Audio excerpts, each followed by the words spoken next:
Здравствуйте.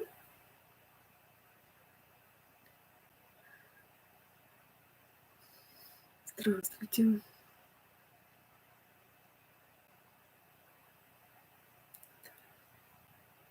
Прочитала я Второе царств, нашла я сына Давида Нафана. Я так поняла, он был перед Соломоном, родился перед Соломоном. Ну, я думаю, не случайно у Давида этот пророк был, с которым он общался, через которого он имел связь с Богом. Он с ним советовался. Когда у него на сердце было строить дом, храм Божий, Нафан сначала сказал: делай, что у тебя на сердце. А потом Бог проговорил Нафану и сказал, что пусть сын твой построит мне дом. Вот. Ну, это откровение о том, что чем отличается родословная Матфея и Луки, это ж о чем говорит в первую очередь? Как может такое быть, что в одно и то же самое время родословная Иисуса Христа на одной земле, да? Как такое может быть, чтобы на одной земле родословная была одна, и вторая отличается, абсолютно отличается? Потому что там даже отец Иосифа имеет другое имя. Отличается Матфея и Луки, отец Иосифа. Там Илиев, а другой Иоанн, нет, как-то по-другому. То есть дедушка Иисуса имеет разные имена. В одном Евангелии, в втором, как такое может быть? Ну, у меня несколько версий на эту тему, почему так происходит. Во-первых, где-то я слышала, что Земля перевернулась 3 раза. Такое было слово. То есть, я так понимаю, что когда Бог пытался что-то установить, то у него не сразу получилось. То есть пришлось экспериментировать, к сожалению. Вот. Ну, так как уже есть информация о некоторых, тех, кто общается с Учителем Христом, слушаю иногда его, не все слушаю, конечно, и рассказывается о жизни в других галактиках, там, допустим, созвездие псов, там рассказывается, созвездие рыб, сегодня слушала, как живут. Ну, там, конечно, непонятно, почему так. Трудно воспринять это как истину. Но самое главное звучит о том, что есть глобальная проблема, конфликт двух мировоззрений. Духовного мировоззрения, то есть поиска божественного, поиска нематериальных благ, а поиска какой-то истины, поиск божественного творения через слово, о чем я говорила когда-то уже, что Бог нам говорит через слова, поиски. Мне Бог даже показывал через одного человека, он уже умер, к сожалению, врач, гинеколог, у него были какие-то интересные такие откровения. Он во всех моментах, даже в науке, он находил какая-то связь с Богом. Бог ему показывал его откровения, там такие интересные моменты, он мне много показывал, но он, к сожалению, умер. И это все видно, эти записи, я даже не знаю, кому они достались. Интересно мне были наблюдения, конечно. Вот. И Бог показывает мне, что начинается сейчас особая борьба. И почему я назвала свое слово «где труп, там соберутся орлы», потому что это, по-моему, идет речь о воскрешении мертвых. Почему я так говорю? Смотрите, значит, вот это слово есть похожее у Луки и у Матфея. Видите, два Евангелия в последнее время анализирую. Значит, получается, у Луки идет это слово после того, как он уже задают ему вопрос ученики, где? Где-то произойдет. Так? И он отвечает, это 17 глава Луки, 17 глава, 37 стих. Значит, там получается, он отвечает на вопрос, я сейчас четко скажу, какой звучал вопрос. Сказано: сказываю вам, в ту ночь будут двое на одной постели, один возьмется, а другой оставится. Двое будут молоть вместе, одна возьмется, а другая оставится. Двое будут на поле, один возьмется, а другой оставится. Пара. пара разделяется. Что это? А перед этим сказано, вспомните жену Лотову. Кто станет сберегать душу свою, тот погубит ее. А кто погубит ее, тот оживит ее. То есть я уже говорила, что смерть – это не конец. Понимаете, то есть Бог готовит. Но что можно мы сказать? Вот что мы можем сказать? Как вот сейчас вот реально представить, что возвращаются наши там, половинки, допустим, на землю. Конечно, наши условия, когда люди озлоблены нищетой, там, допустим, несправедливостью, ну, в нашей стране, допустим, там, в других странах там полегче будет, там легче будет воспринимать близких, родных. Но я, например, вот, мама моя умерла, да, допустим, я бы хотела, чтобы она воскресла, конечно, у нее все уже становилось на этой земле, правильно? Все становилось, да? Пенсии у нее не будет, придет человек, и надо как-то жить. Ну, я бы, конечно, думаю, что можно жить. Но я хочу, чтобы люди знали, что если мы будем искать только материальных благ, это катастрофа. И те миры, которые описываются в этой учитель Христос, он рассказывает, там, как они описываются, если они действительно искали только техногенного и погубили свои жизни. Я сейчас хочу прийти к одному, подвести как бы итог.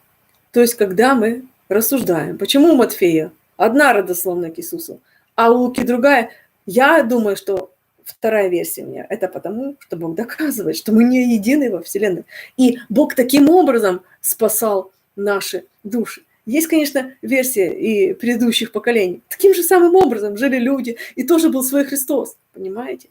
И не один и тот же, Сын человеческий. Поэтому, когда задают вопрос, кто же такой Иисус Христос, он действительно человек, он Сын человеческий. Какой-то там достойный, избрание произошло. Потому что написано, никому из ангелов Бог не сказал, ты сын мой, я ныне родил тебя. Ты сын мой, я ныне родил тебя. Понимаете? И каждая земля имеет своего Христа. Вот такое откровение у меня. Вот я не знаю, то, что я слышала о этих планетах, там, где какие-то странные образы жизни, там, змееподобные существа, какие-то умные. Я не знаю, о чем идет речь. Может, это какой-то... Даже не знаю, может, это действительно может быть трагедия, да? На нашей земле может быть трагедия, что мы потеряем свою вечность. Почему? Потому что будем искать не Бога, а будем искать материальных благ и богатств. Понимаете? И это беда. Поэтому я призываю людей искать духовную пищу, а не материальную. В первую очередь. Тогда найдутся моменты, чтобы спасать землю, очищать ее. Потому что мы ее разрушаем. Кто следит за моей информацией, которую мне Бог открывает, тот знает, что у нас катастрофа. На самом деле, от того, что развивается космическая отрасль и так далее, мы просто, действительно катастрофа. Мама моя могла бы жить, так я порассуждала, дорогущее лекарство могло бы, наверное, спасти жизнь. Я так понимаю, что она все-таки умерла от того, что тромб оторвался. Я так понимаю. Мы, к сожалению, не обратились, не делали вскрытие. Но у меня мысль первая, наверное, это, знаете, от Бога. Когда мне брат зашел среди ночи и сказал, что мама умерла, тетя его, получается, со слезами мне сообщал, то, получается, мне сразу мысль была тромб. И вот я узнаю вот эти кардиомагнил, которые мы принимали во время ковида. И мама моя пила, и папа мой сейчас пьет. Оказывается, это, рассказывает мне соседка, она работает с врачом. Говорит, это бесполезно. Вообще там. А тетя мне говорит, очень дорогое лекарство пьет ее муж, инсультник. Очень дорогое лекарство. Я уже не помню, как называется. Вот. И она мне продиктовала его. Может, папе надо будет его взять. Но она стоит 1000 гривен в месяц. Около 1000 гривен 28 штук на месяц. Понимаете? А моя мама пенсия 2 с чем-то. Получается, 40% пенсии нужно отдавать на одно лекарство. Такая наша жизнь. Понимаете? Вот такая наша жизнь нищая. То как можно не возмущаться? Как можно не критиковать власть, которая рассуждает, что хватит там, во время войны, да, как Порошенко, при Порошенко там тоже рассуждают. Во время войны людям что-то много надо. А сейчас загнут цены и загибают. Понимаете? То есть, Конечно, в жизни вечной здесь на земле не видишь. Поэтому не удивляйтесь, что на земле что-то такое происходит, такое страшное, понимаете? Страшное. С этим ковидом, понимаете? И что же значит, там, где труп, там соберутся орлы? Что это значит? Если у Луки это слово шло как раз после тех вот фраз, что один возьмется, другой оставится, 3, на это ему сказали, ему сказали Иисусу: а где, Господи, где это будет? Он же сказал им: где труп, там соберутся орлы. Кто же такие орлы? В Откровении говорится об орлах. Я сейчас перед этим скажу у Матфея, где это сказано. А Матфея немножко по-другому сказал об орлах. 28 стих. Перед этим он говорил, видите, и так, если скажет вам: вот он в пустыне, не выходите, вот он в потаенных комнатах, не верьте, ибо как молния исходит от востока и видна бывает даже до запада, так будет пришествие Сына Человеческого. Ибо где труп, там соберутся орлы. Я думаю, что пришествие это как раз, думаю, воскрешение мертвых. Орлы. Кто такие орлы? В Откровении об этом четко сказано. Значит, сейчас я прочитаю. Мелкая Библия очень. В Откровении в 2 местах говорится об орлах. Первое. Значит, сейчас. Там жене даны 2 крыла большого орла. Вот. Горе живущим на земле и на море, потому что к вам сошел дьявол в сильной ярости, зная, что немного ему остается времени. Когда же дракон увидел, что низвержен на землю, начал преследовать жену, которая родила младенца мужского пола.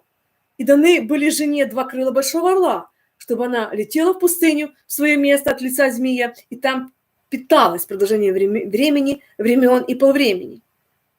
И пустил змей с пасти своей вслед жены в воду, как реку, дабы увлечь ее рекою. Но земля помогла жене, и разверзла земля уста свои, и поглотила реку, которую пустил дракон из пасти своей. И рассвирепел дракон на жену, и пошел, чтобы вступить в брань с прочими от семени ее, сохраняющими заповеди Божьи и имеющими свидетельство Иисуса Христа. Это вот змей воюет с женой, которой Бог дал 2 крыла большого орла. А что такое? Вот орел. Там, где труп, там соберутся орлы. Там, где труп, там соберутся орлы. Ну, а в другом переводе говорится стервятников. В другом переводе почему-то почитали по-другому, современном. Не современном, а радостная весть от Бога. Где будет труп, туда соберутся стервятники. Понимаете? Вот, когда это будет? Когда это будет, спрашивают ученики. А Иисус говорит: там, где труп, там соберутся орлы. Когда же это будет? Вот. И еще Откровение святого Иоанна говорит о орлах, когда описывается престол Божий. О чем я говорила. Я говорю, что престол Божий, там находятся вот 4 животных. И первое животное подобно льву, второе животное подобно тельцу, третье животное имеет лице, как человек, и 4 животное подобно орлу летящему. Орлу летящему. Ну, мне кажется, что это образ 4 поколений. Человечество дается 4 поколения. У меня такое откровение по этому поводу.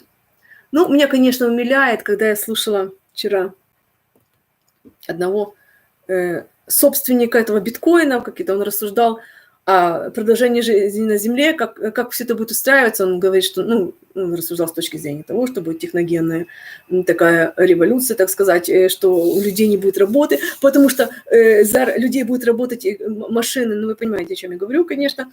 Вот. И он рассуждает о тех профессиях, которые якобы исчезнут, а которые вечны. Я не хочу комментировать, но это смешно. Люди абсолютно не знают, какие программы у них стоят, чтобы выполнять некоторые профессии. Понимаете? И когда говорят о вечности некоторых специальностей, это просто смешно. Если речь идет о талантах Божьих, и они когда-то заканчиваются, эти таланты Бог не дает бесконечно, понимаете? Поэтому он говорит, что знания упразднятся, а любовь останется. Это единственное, к чему надо стремиться. К духовной революции, а не к техногенной революции надо стремиться. Потому что посвятить себя, время, часть времени Богу – это единственное продолжение жизни. Больше не дано. И умиляет меня, как некоторые уверенно говорят, что там, допустим, хорошо там взять в помощь, конечно, людей, там, допустим, или помогать людям, так рассуждать с точки зрения, что большое количество людей будет без работы и будут, как он там сформулировал эту фразу, якобы, другими словами, на иждивении, понимаете? А часть людей будет работать. И 1% оставится в сельском хозяйстве, я так поняла, 1% населения только в сельском хозяйстве, а все, я не знаю, плантации там будут обрабатываться какими-то этими техникой какой-то, понятно, то есть ручного труда человеческого не надо. В общем, я дальше не хочу комментировать, о чем он говорил, но насколько люди далеки от истины, потому что не знают абсолютно свои возможности и Божьи таланты, понимаете? Ищем, будьте благословенны.